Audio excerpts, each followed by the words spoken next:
తాకట్లో ఉన్న మీ బంగారాన్ని విడిపించి ఆ రోజు ఆన్లైన్ రేటుకి కొంటాం. Sharma gold company. నమస్కారం, మీరు చూస్తున్న సుమన్ టీవీ. నేను మీ కీర్తి. ఈ సంవత్సరంలో ఆదివారం పుష్యమి నక్షత్రం, అందులో వైశాఖ మాసంలో చాలా అరుదుగా వచ్చే రోజంట. అందులోని చాలా విశిష్టమైన రోజంట. చాలా ప్రత్యేకతలు ఈ ఒక్క రోజుకే ఉన్నాయి.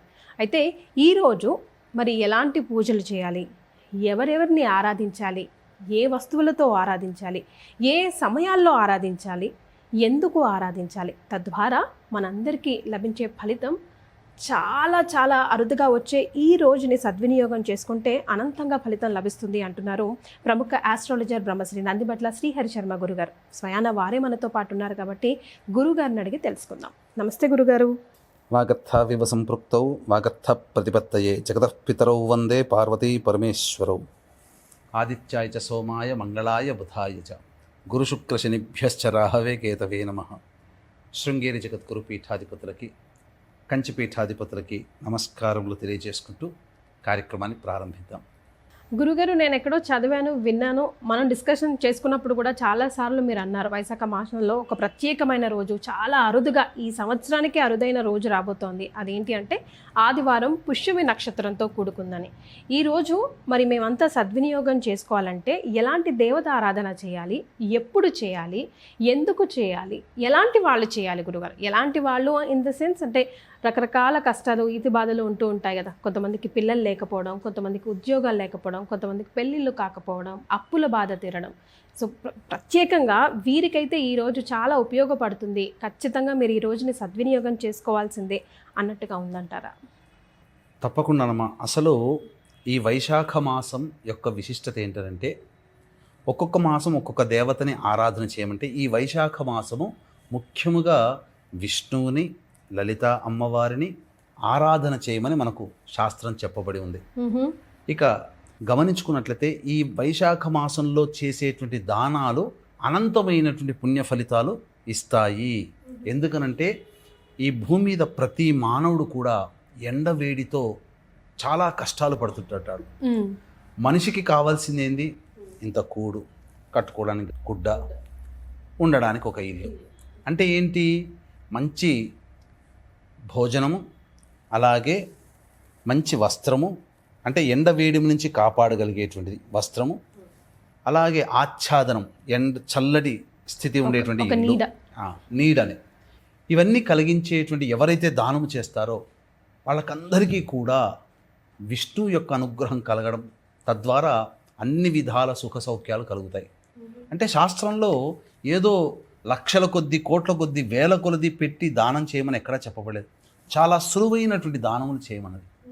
ఏం చేయాలి? చలివేంద్రములు మనం పెట్టుకోవాలి, అలాగే కంబళి దానం చేయమన్నది, అలాగే తాటి ఆకుతో చేసినటువంటి చాపని దానం చేయమన్నది. ఇది వైశాఖ మాసంలో చెప్పబడినటువంటిది. అయితే ఈ వైశాఖ మాసంలోనే మహానుభావులు ఎంతోమంది పుట్టారు. ఈ వైశాఖ మాసంలోనే మనకు నృసింహ జయంతి వస్తుంది, అక్షయ తృతీయ, అలాగే పరమాచార్యుడైనటువంటి ఆదిశంకర భగవత్పాదుల వారు, రామానుజాచార్యుల వారి జన్మ, గొప్ప గొప్ప సంఘానికి, ఈ యొక్క సమాజానికి మేలు చేసినటువంటి వాళ్ళందరూ కూడా ఈ వైశాఖ మాసంలో జన్మించినటువంటి వాళ్ళే.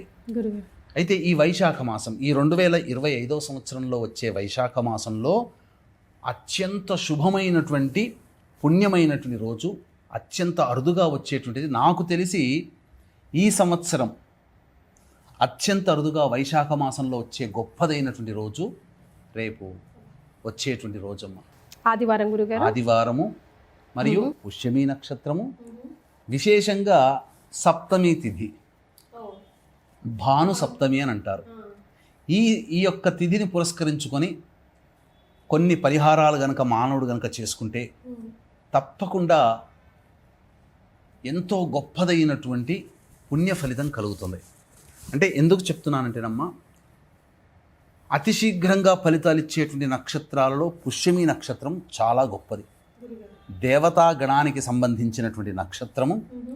మరియు పుష్యమి నక్షత్రానికి భగవానుడు శని అయితే దేవత బృహస్పతి.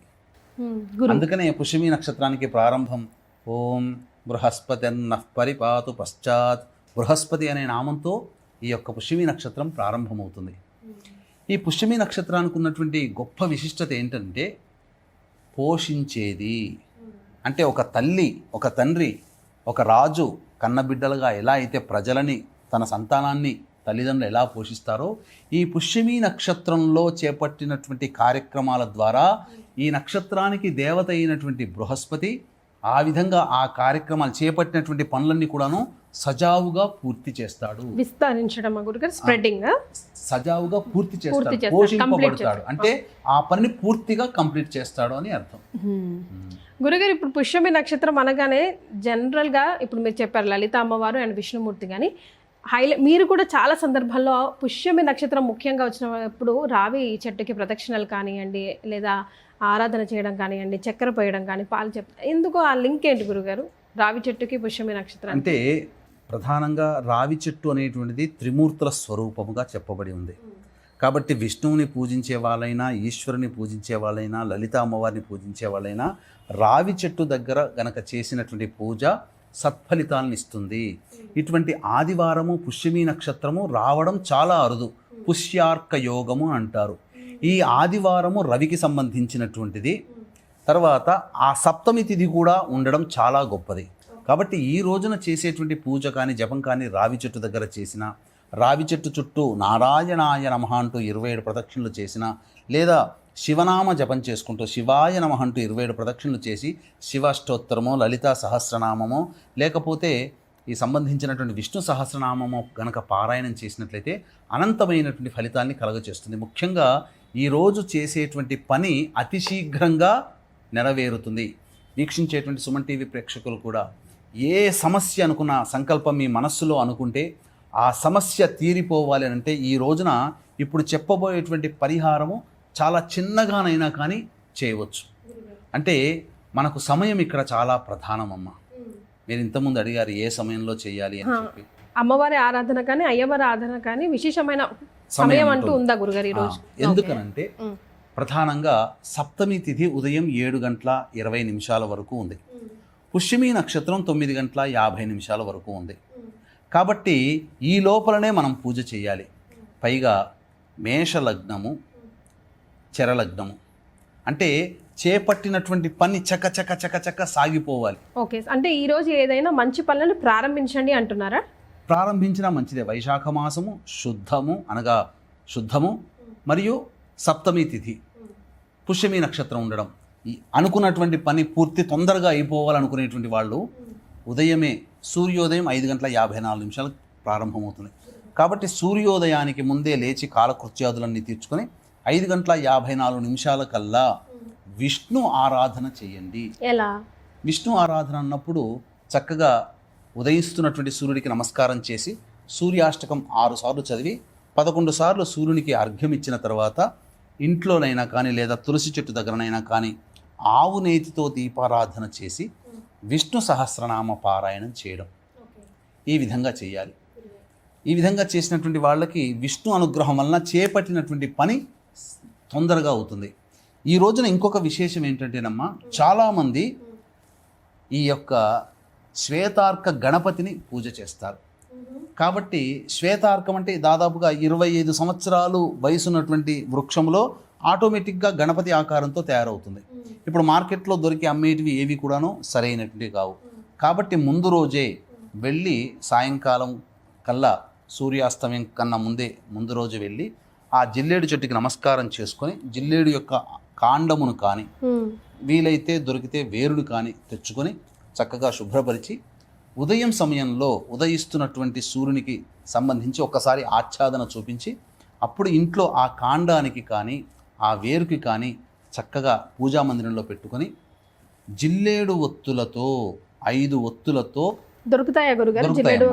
షాపులో దొరుకుతాయి. జిల్లేడు ఒత్తులని విప్ప నూనెలో వేసి 5 ఒత్తులతో దీపారాధన చేసి గణపతికి మూలమంత్ర జపం, దాని ముందు ఎదురుగా కూర్చొని గణపతి మూలమంత్ర జపం ఓం గం గణపతయే నమః, ఓం గం గణపతయే నమః అనాలా గురుగారు? గణాధిపతయే నమః అనాలా? ఓం గం గణపతయే నమః అంటే చాలు.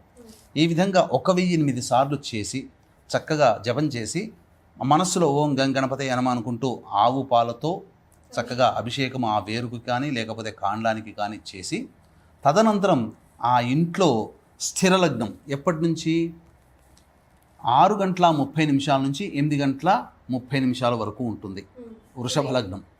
కానీ 7:20 వరకు మాత్రమే సప్తమి తిథి ఉన్నటువంటి కారణం చేత అప్పుడు మీరు ఆ సమయంలో 7:20 లోపల 6:30 నుంచి 7:20 లోపల ఈ సంబంధించినటువంటి చెప్పబడినటువంటి వినాయకుడి సంబంధించినటువంటి శ్వేతార్కం ఉంది కదా, ఆ పూజ అప్పుడు చేసుకోవాలి.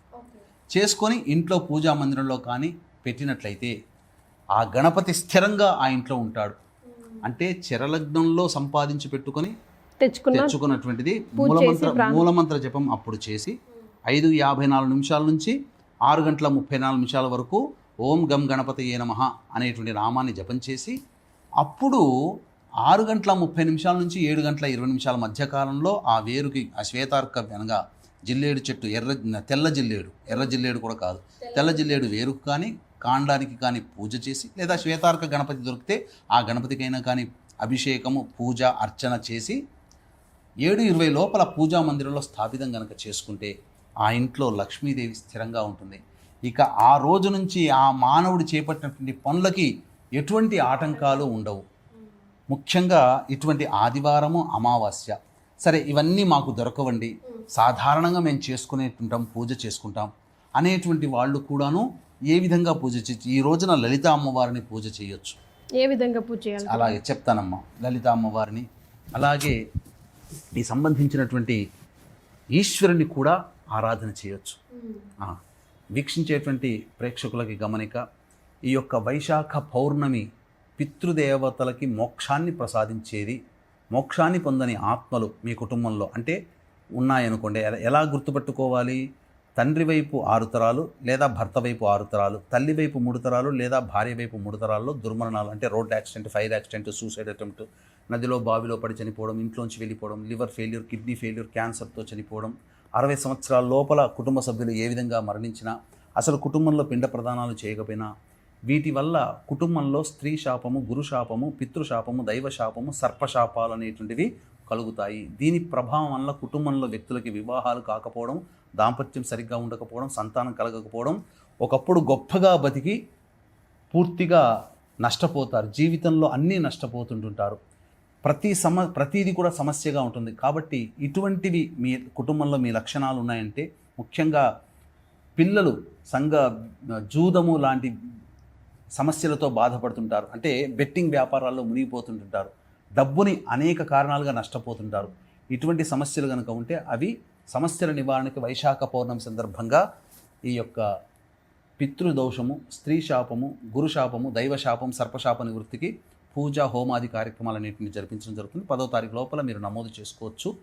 ఇప్పుడు ప్రతి వృత్తిలో మంచి చెడు ఉన్నట్టుగానే ఈ యొక్క పూజల పేరిట చాలామంది అంటే ఉన్నవే 27 నక్షత్రాలు. ఆ 27 నక్షత్రాల్లో కొన్ని నక్షత్రాల్లో పుడితే నక్షత్ర జనన దోషము, నక్షత్ర జనన శాంతి చేయించుకోవాలి.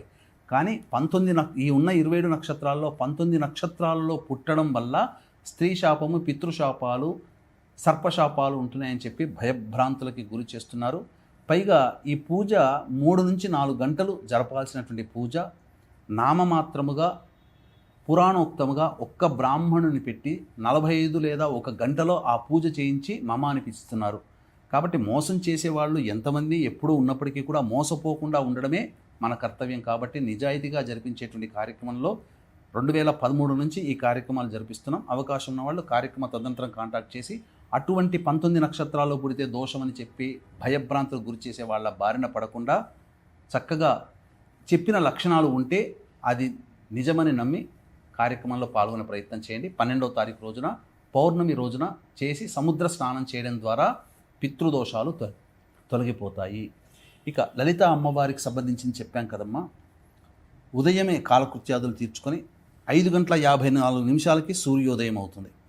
ఆ సూర్యోదయం సమయంలో లలిత అమ్మవారి చిత్రపటానికి వేసి ఎర్ర జిల్లేడు లేదా తెల్ల జిల్లేడు దొరికితే చాలా మంచిది.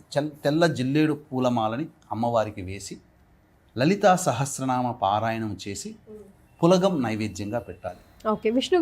విష్ణువుకి సంబంధించి తులసీమాల వేసి విష్ణు సహస్రనామ పారాయణం, ఈశ్వరుడికి సంబంధించి నైవేద్యం ఏం పెట్టాలి?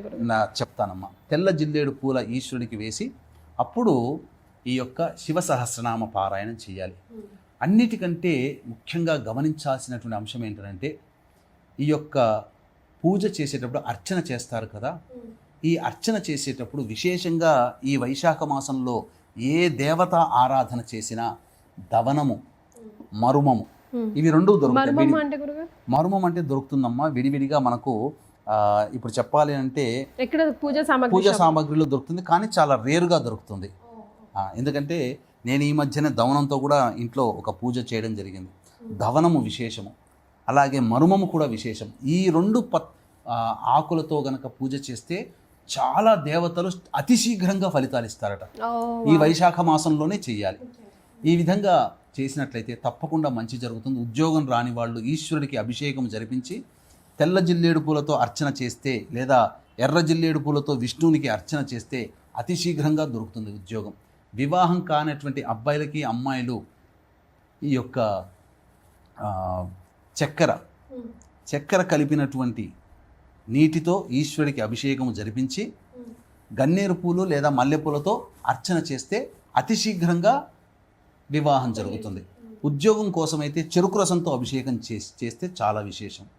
ఇక దాంపత్య సమస్యలు ఇవన్నీ తొలగిపోవాలన్నా ఈశ్వరుడికి ఈ ఆదివారము పుష్యమి నక్షత్రం రోజున చక్కగా మామిడి పండ్ల రసముతో అభిషేకం జరిపితే తప్పకుండా మంచి జరుగుతుంది. మామిడి చెట్టు కింద కూడా ఈశ్వరుని ఆరాధన చేస్తే అటువంటి ఈశ్వరుని ఆరాధన చేసినటువంటి అమ్మాయికి పరమేశ్వరుడంతటి వాడు భర్తగా లభిస్తాడు. ఎందుకంటే సాక్షాత్తు మీనాక్షి అమ్మవారు కానీ అమ్మవారు సాక్షాత్తు ఆ విధంగా మామిడి చెట్టు కింద ఈశ్వరుని ఆరాధన చేసే పొందింది. కాబట్టి మనం ఏ కోరికైనా అతి శీఘ్రంగా నెరవేరాలి అంటే ఇప్పుడు చెప్పబడినటువంటి విధానంతో కనుక చేసుకుంటే మంచిది. మళ్ళీ ఒకసారి సమయం తెలియజేస్తున్నాను. సప్తమి తిథి ఉదయం 7:20 వరకు ఉంది. పుష్యమి నక్షత్రం 9:56 వరకు ఉంది. కాబట్టి 5:54 నుంచి 6:30 వరకు చరలగ్నము. కాబట్టి మీరు ఏ దేవత ఆరాధన చేయాలనుకుంటున్నారో ఆ దేవతా చిత్రపటానికి పూలమాల వేసి ఆ దేవత ఆరాధన చేసి చక్కగా అభిషేకము, పూజ ఇవన్నీ కూడా అనగా నామజపం చేసి స్థిర లగ్నము, వృషభ లగ్నము 6:30 నుంచి 8:30 వరకు. అయితే 7:20 వరకు సప్తమి తిథి ఉంది. కాబట్టి ఉదయం 6:30 నుంచి 7:20 మధ్యకాలంలో పూజ జపము చేసి నైవేద్యం పెట్టండి. స్థిర లగ్నం చేయడం వల్ల మీ కోరిక అతి శీఘ్రంగా నెరవేరుతుంది అని చెప్పడంలో సందేహం లేదు. రైట్. సో విన్నారు కదా, ఈ వైశాఖ మాసంలోనే అత్యంత ప్రత్యేకమైన రోజు ఆదివారం పుష్యమి నక్షత్రంలో, అది కూడా భాను సప్తమి రోజు రావడం. ఈ రోజుని ఏ విధంగా మనం సద్వినియోగం చేసుకుంటే అతి శీఘ్రంగా మన కోరికలు ఫలిస్తాయి అన్నది గురుగారు చాలా కులంకుశంగా చెప్పారు. తప్పకుండా ఈ రోజుని సద్వినియోగం చేసుకోండి. అలాగేనమ్మా, ఈ రోజున కటింగ్ చేయకూడదు, మాంసాహారము, మద్యపానము, ధూమపానం చేయకూడదు, బ్రహ్మచర్య వ్రతాన్ని ఆచరించాలి, దాంపత్యం పనికిరాదు, ఇనుప వస్తువులు కొనకూడదు, శనికి సంబంధించినటువంటి వస్తువులు ఏవి కూడా అనగా నూనెని రాసుకోవడము అనేటువంటివి చేయకూడదు. సో అసలు నూనె కొనుగోలు కూడా పనికిరాదు. నూనె, ఐరన్ కి సంబంధించినవి ఏవి కొనుగోలు కూడా చేయకూడదు. రైట్. చాలా సంతోషం గురుగారు, ధన్యవాదాలు. సర్వం శ్రీ ఉమామహేశ్వర పరబ్రహ్మార్పణమస్తు.